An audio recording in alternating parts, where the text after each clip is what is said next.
uno de los temas que están en todos los portales y tienen que ver con lo que el presidente Milei pretende, como estas reformas de este tramo, o de este segundo tramo, en tal caso, de su gobierno, tiene que ver con la reforma laboral, de la cual vamos conociendo de a poquito algunos de los eventuales cambios que propone por lo pronto el oficialismo. Para eso estamos en comunicación con Raúl Lacase, él es especialista en transformación cultural y organizacional y en desarrollo de liderazgo. ¿Qué tal, Raúl? Buen día, ¿cómo estás? ¿Cómo estás, Donato? Bien, muy bien. Bueno, a ver, vamos conociendo medio a cuentagotas. Ahora ya se conformó más una idea de lo que pretendería el gobierno nacional para la reforma laboral. Sé que trabajás mucho por eso y has hablado muchísimas veces de la necesidad que tenemos de una reforma laboral. A ver, siempre se malentiende, la parte sindical mal comprende que las reformas laborales, más allá de que puedan ser así o no, pero de hecho por defecto lo malentiende, y siempre una reforma laboral pareciera que habla de pérdida de derechos. Y la verdad es que lo que vos explicás muy bien es que tiene que ver con que estamos muy obsoletos en lo que tiene que ver con el trabajo, ¿verdad?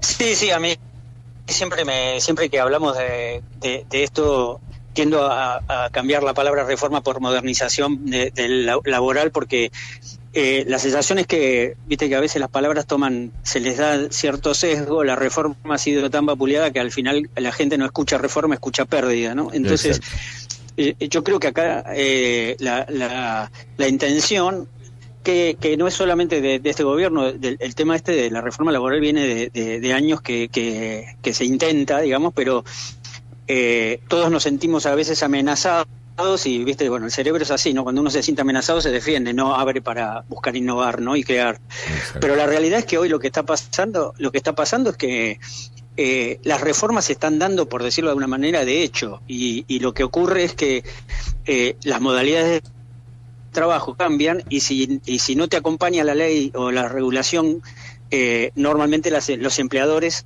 se retraen porque tienen temor a tener un riesgo de juicios o lo que fuera, por estar diferente a lo que dice la letra fría de la ley. Y yo creo que lo que estamos corriendo de atrás un poco con esto, tenemos que intentar modernizar justamente para que generar esto. No en vano tenemos más del 40% de gente trabajando en forma informal, ¿no? Y esto obviamente es porque cuando hacen la cuenta, digamos, de los costos laborales y los riesgos que tiene un empleador, sobre todo la mediana y pequeña empresa, que hoy paradójicamente es la que más empleo genera.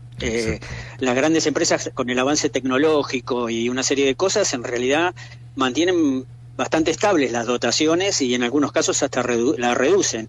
Y donde hay realmente posibilidades de empleo es hoy en emprendedores, medianas y pequeñas empresas que son grandes proveedoras de empresas grandes. Y ahí, digamos, hay mucha informalidad, justamente porque creo que no acompañamos con una ley y unos costos más acordes a la posibilidad que esas empresas tengan, ¿no? Claro. No tienen.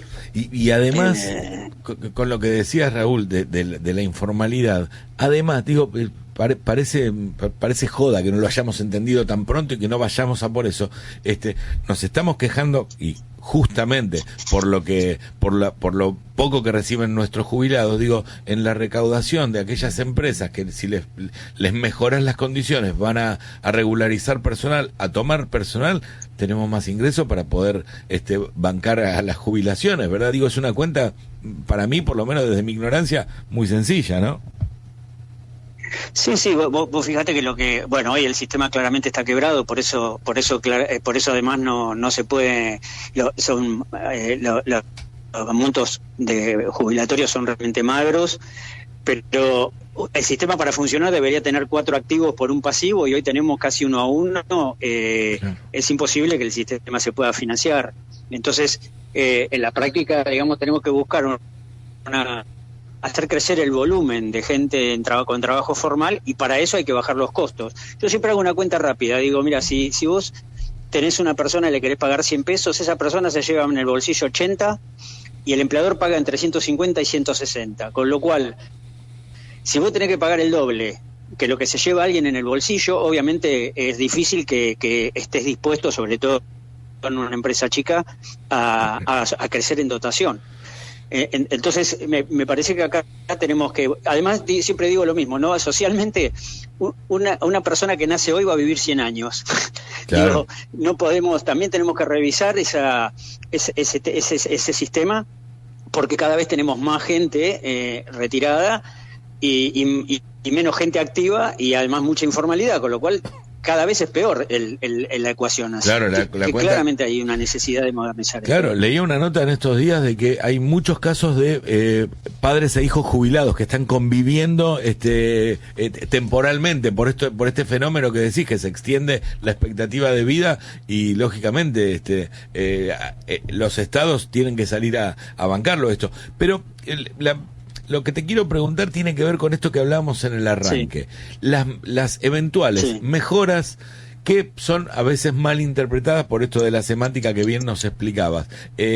¿A qué apunta la reforma que propone el gobierno? Porque de lo que venimos leyendo a lo que opinan eventualmente los sindicatos, yo encuentro muchas diferencias, por lo menos hasta ahora. Hoy leía por caso Infobae, y no parecen modificaciones que vayan a atentar contra los derechos de los trabajadores, pero sabemos que puede venir algo más, digamos, ¿no? Sí, obviamente que hay detalles que cuando uno se mete más profundamente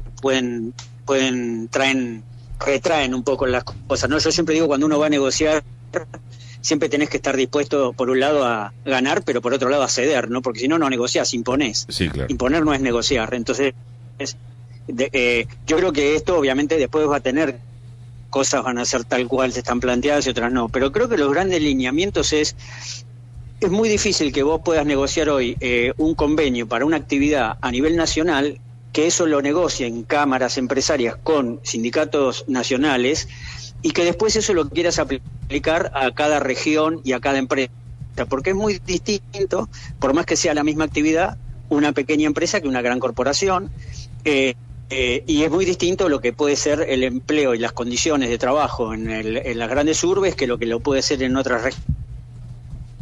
Punta, por lo menos estos proyectos, es a tratar de que los convenios o los acuerdos de convencionales sean más acordes a las situaciones de donde están viviendo esas empresas, digamos, claro, ¿no? Sí. Sea una empresa más chica en dimensión o sea en una región específica.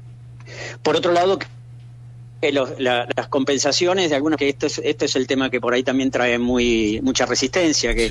Porque acá lo que se busca es un poco de la palabra flexibilidad, ¿no? Que el empleador pueda con el gremio regional o con los delegados de la propia empresa, digamos, ¿no? Sí. Cuando uno puede hacer un convenio en una empresa, condiciones que no necesariamente sean iguales, aunque la tipo de actividad sea igual, que no sean las mismas condiciones que negocia una gran empresa con sus empleados. Exacto. Entonces, esa flexibilidad creo que es la que más resistencia trae, pero creo que justamente es la que hay que buscar, porque de alguna forma, si no adaptamos o no segmentamos de acuerdo a las dimensiones de la empresa y las regiones, etcétera, es muy difícil aplicar las mismas condiciones a cualquier dimensión o región de empresa, ¿no? Claro.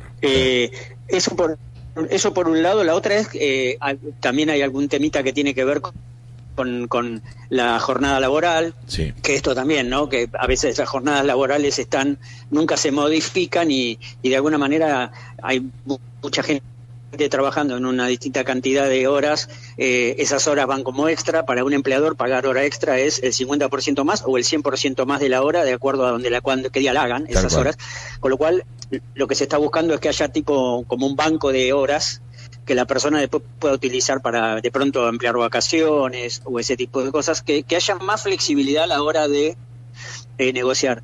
Y después hay temas como conceptos no remunerativos, que a veces a la hora de la indemnización se pone en discusión si vos le diste el beneficio de almuerzo, por ejemplo, a alguien, y después esa persona cuando se va lo quiere poner como parte de la remuneración. Sí.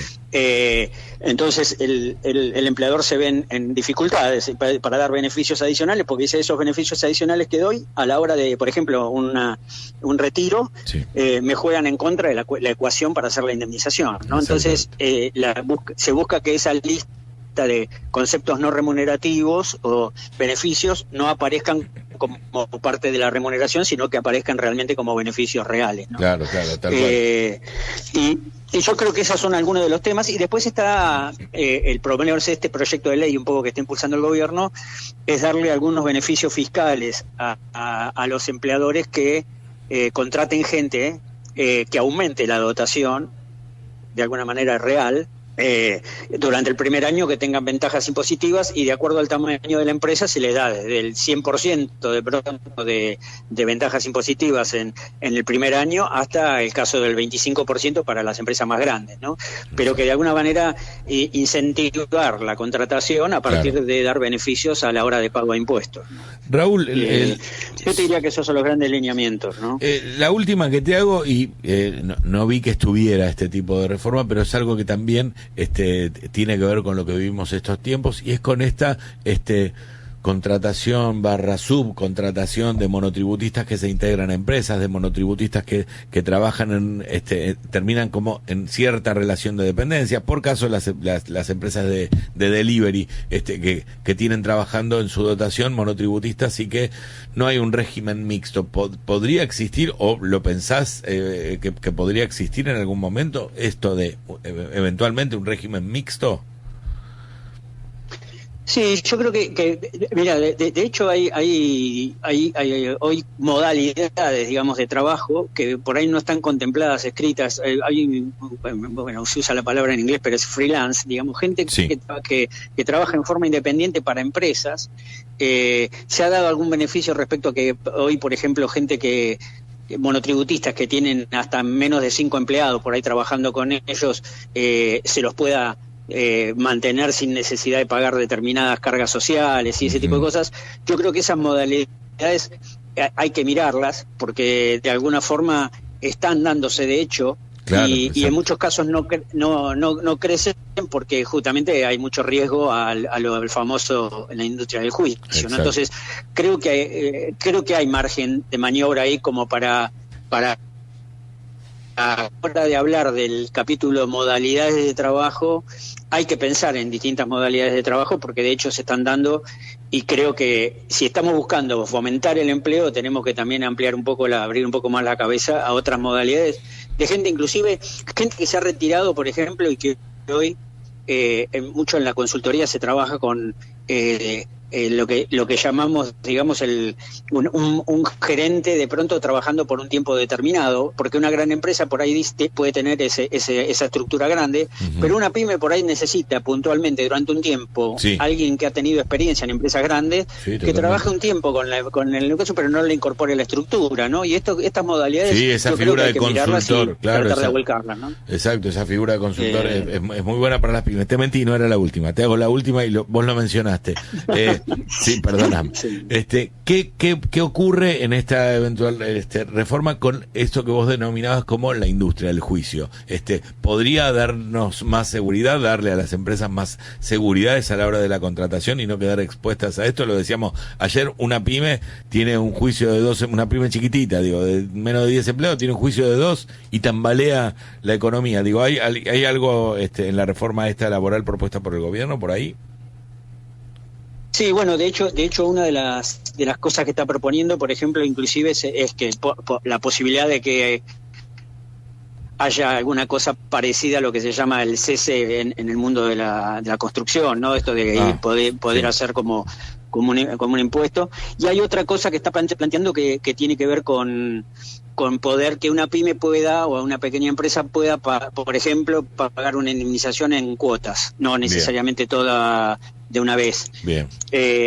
Hay que mirar esas cosas. Creo que esto que hablábamos antes, de pronto de que quede más claro qué conceptos son remunerativos y qué conceptos no, también es importante, porque a la hora de hacer la base, cuando vos tenés que multiplicar la cantidad de años por la base salarial, si le metés una cantidad de conceptos no remunerativos a la base, al empleador se le va la indemnización a un número mucho mayor. Entonces, estas cosas están como volcadas en el proyecto, o en los distintos proyectos, porque hay más de uno, que que busca el tema de las indemnizaciones y la famosa industria del juicio para que los empleadores estén más incentivados a incorporar gente, ¿no? a su dotación. Exactamente.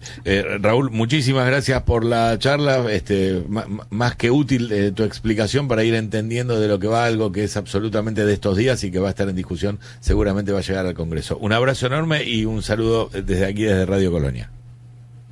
Muchas gracias, Nato, un placer, que siga muy bien. Adiós. Hablamos con Raúl Lacas, especialista en recursos humanos y transformación digital.